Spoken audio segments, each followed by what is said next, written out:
अब जब प्रागट्य की बात आती है तो कहा जाता है कि हम जिस नवदुर्गा व अंबिका को जानते हैं वह पहली बार कब प्रकट हुई।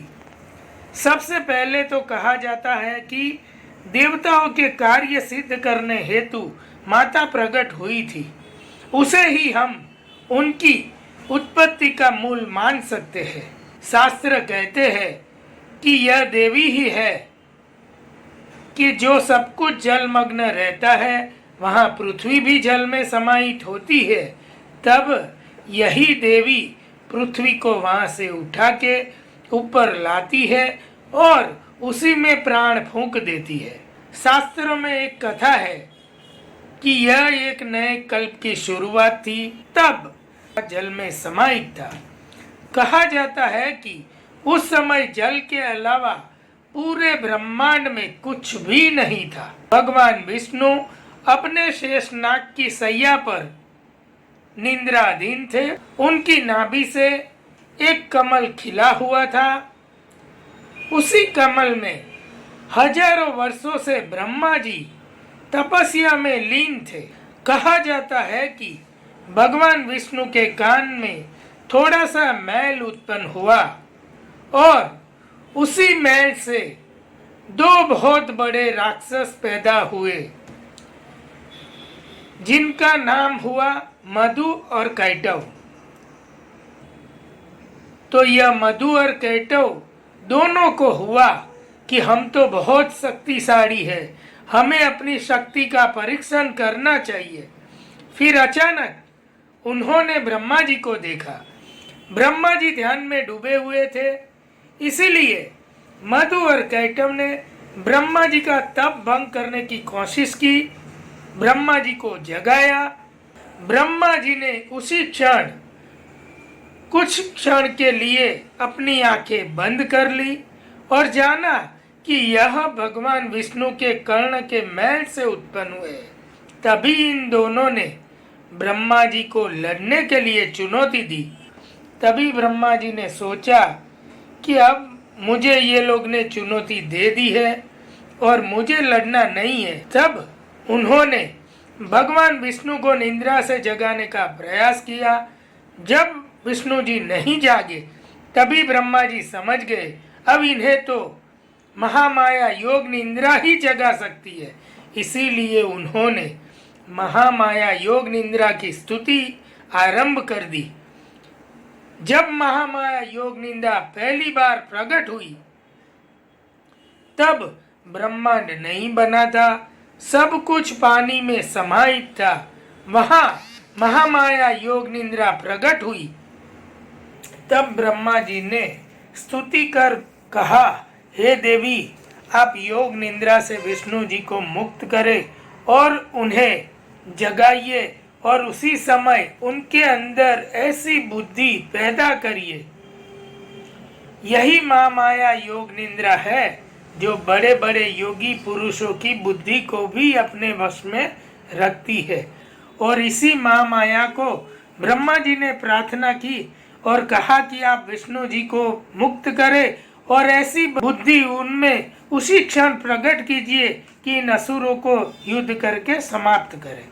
इसीलिए उन्होंने विष्णु जी को योग निद्रा से मुक्त कर दिया और उनमें यह ज्ञान प्रकट किया कि तुम इन असुरों से सीधे युद्ध करो और इन्हें खत्म करो। भगवान विष्णु जी योग निद्रा से जागे और मधु और कैटव से युद्ध करने लगे। ऐसा कहा जाता है कि उनका बाहु युद्ध हजारों वर्ष तक चला, लेकिन मधु और कैटव का वध नहीं हो सका। समय समाप्त हो रहा था, युग समाप्त होने वाला था, नए कल्प की रचना होनी थी। अतः ब्रह्मा जी ने फिर महामाया योग निद्रा की स्तुति की और उन्हें अनुरोध किया, हे देवी, ये युद्ध तो रुकने का नाम ही नहीं ले रहा है, इसका अंत नहीं दिखाई देता, अब आप ही कुछ कीजिए।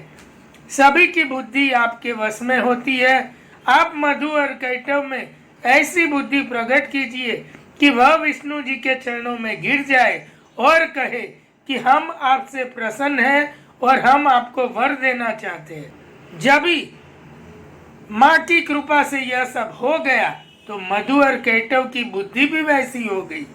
तब वह भगवान विष्णु से कहने लगे कि आप पर हम बहुत प्रसन्न हैं और हम आपको वर देना चाहते हैं, आप कुछ भी मांगिए। इतने अहंकार में वे आ गए थे कि जैसे खुद को भगवान समझने लगे। बोले, अब आप कुछ भी वर मांग लीजिए, आपने इतने समय तक हमसे युद्ध किया, हम आपसे प्रसन्न हैं। तो यह सब ज्ञान हुआ जो महामाया की कमाल थी। भगवान विष्णु भी सभी बातें समझ गए और उन्होंने सोचा कि अब कुछ न कुछ तो मांगना पड़ेगा। तब भगवान विष्णु ने कहा कि मुझे वर चाहिए कि तुम दोनों मेरे ही हाथों से मारे जाओ।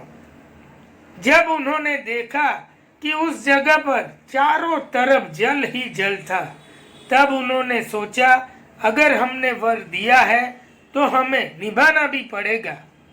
इसीलिए उन्होंने कहा कि ठीक है, हमारा वध आपके हाथों ही हो, लेकिन किसी सुखी जगह पर हो। भगवान विष्णु ने तुरंत स्वीकार कर लिया और कहा जाता है कि भगवान विष्णु ने अपने वस्त्र के नीचे जांघ पर सूखी जगह थी, वहां उन दोनों के सिर रखकर सुदर्शन चक्र से सिरछेद कर दिया और इस मधु और कैटव का वध हुआ। कथा यह कहती है कि यही महामाया, यही जगत जननी, इन्हीं के सभी रूप है और यही महामाया है। उसी की माया में सभी के सभी पुरुष, सभी के सभी लोग और कहते हैं कि सभी के सभी देवता भी उनकी मोह माया में लिप्त है। सभी उनकी मोह माया में है, इसीलिए इन्हें महामाया कहा जाता है। अब हम जिस माँ शक्ति की बात करते हैं, क्या वह यही है? यह सब शक्ति उन्हीं से प्रकट हुई है।